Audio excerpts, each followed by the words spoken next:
Hello everyone and welcome to another episode of the Thomas Clan. Today is a very exciting episode because it's part 4, the last part of our garden planning series, finding success in your at-home garden. And it's very exciting because we're outside. Even though it's February, it's getting close to 70 degrees and I'm in a t-shirt. I love it. I love it. I love it. I just hope that we can get wonderful weather like this all year. So let's get right to it. Hopefully this won't be too long of an episode. So part 4, as I said, scheduling. A lot of people who I've talked to who have stopped gardening, or people who have a very small garden, complain about the amount of time that it takes. And so, and how there's every day doing something. And that's kind of why I want to talk a little bit about the main part of my video today, which is how I schedule my garden. Last year I made a video talking about how most days I only spend about 15 minutes in the garden, and there's only a handful of days a year that I spend more than a full hour in the garden. And in fact, there's a lot of days that I just don't go in it at all unless I'm picking something. And part of the reason why I do that is because I do gardening by the moon, which if you watched my videos last year, I started making a moon gardening series, which I didn't finish. I'm going to re-film those, and I'm going to do the rest of the episodes, so you'll get a complete sense of the moon gardening. But I do my own hybrid version. I do want to give a quick shout out to my friends at Westfield Grows who are helping me with some experiments with my at-home calendar that I made on my own hybrid methods, on the learning that I've done over the years. But basically, most of my gardening, all of my big days, or the days where I spend a little longer in the garden, are based on the moon. Like, for example, March 2nd this year is going to be the best day to plant onion seeds inside, starting onion seeds. So that way, when it's the proper day in the future, I think it's late April, I think it's like the last day of April or first day of May, something like that, to transplant them outside. And, so basically I have everything set up, I have everything prepared. When March 2nd comes around, that's when I'll take all my prepared necessities, get it all together, plant the onion seeds, and I'm going to get into more about why I do the moon gardening, why I schedule that way when I do my moon gardening series.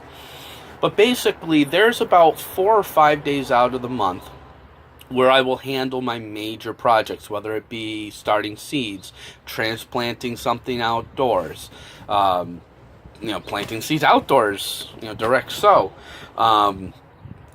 weeding. There's only about 2 to 3 days a month where weeding has the desired effect. And at least to me, my desired effect when I do weed is to get them out of the ground, so that way they don't come back, or if they do come back, they stay very small and they don't compete with the plant, with what I've planted. There's only about 2-3 days a year, a month, that falls each month into that category where when you pull a weed, it's not going to come right back. It's not going to grow as quickly, or if that way, if there's any root left in the ground, the root will still grow. It will still produce a new weed. But if you pull it at the right time, it will grow slower. There are also a couple of days a month where if you pull a weed, it grows faster.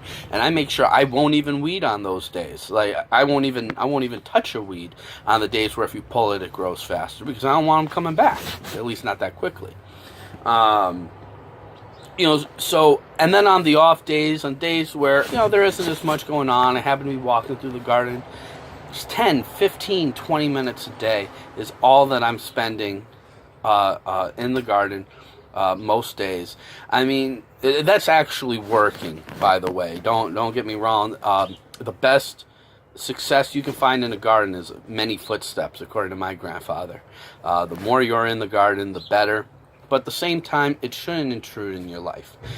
One thing that I do, and one tip, if I could give to all gardeners out there, is to make a schedule. I've actually written down every day for all of my major big days on a calendar. And it's an actual event on my calendar where I will ensure that an hour or 2, or however much I need, depending on what that scheduled event is, I will make sure that the proper amount of time is paid to it. You know, on other days, I'll go there. There are a lot of days where I'll just go and I'll sit in the garden and I'll just listen to the bees buzz and go from flower to flower. I'll just, you know, I'll literally just sit there and watch the plants grow because, you know, it's relaxing. It's very therapeutic for me. By the way, yeah, I don't have a nice stand yet, so if the camera's shaking, it's because I'm holding it in place on a bag of vermiculite. So I do apologize for the shake. I'm also trying to make sure I don't get shaded out too much because the sun's kind of almost kind of behind me. There's really no better way to get this look going right now.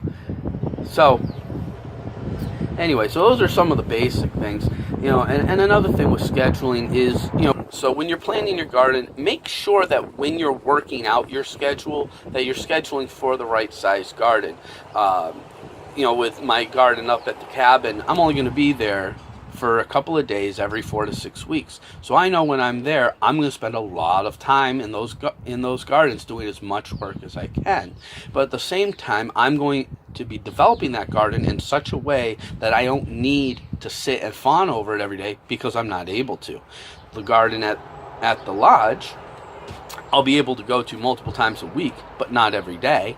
And so it'll be very, very important to me to make sure that garden is prepared in such a situation where I don't need to sit there and every day fawn over. And there's different ways to do that, which I'll be making a lot of videos this year showing different tips and tricks that I do to lessen my load. Just, you know, like one really good example to limit weeds. I do floor installation as side jobs, and so I'll keep the disposed carpet, I'll cut it into strips, and so the walking paths will have carpet over it. If you've seen any of our videos from last year, you might have seen some of the carpet strips laying down on the ground.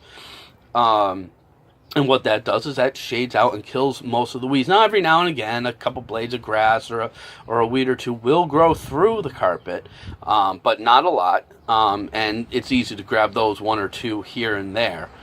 So it's a very easy thing to do, very successful way to garden, and you know, and it cuts down a lot of work. Now, it doesn't cover the whole garden down and around the plants. Obviously, you can't cover around the plants, though I'm gonna try to find some pictures of the garden I had a couple of years ago that was really small, where I literally took a big sheet of carpet and then just cut holes where I was gonna put the plants.